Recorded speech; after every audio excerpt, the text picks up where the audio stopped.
Und Gott machte das Firmament und teilte die Wasser, die unter dem Firmament waren, von den Gewässern, die ober dem Firmament waren. Und es ward so.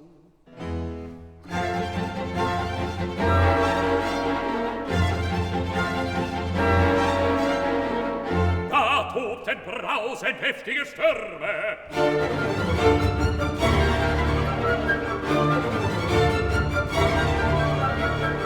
Wie Spreu vor dem Winde, so flogen die Wolken.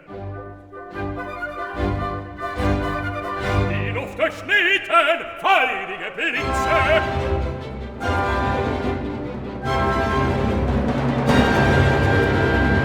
Und schrecklich rollten die Donner umher.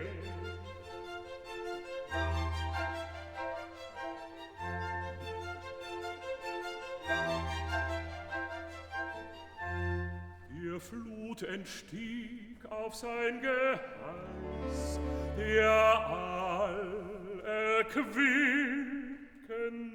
Regen.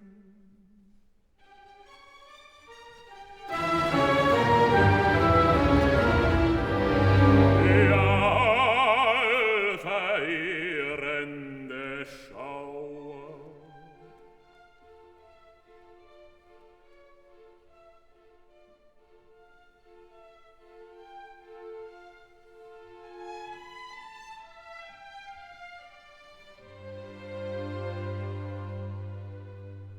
Der leichte Flaum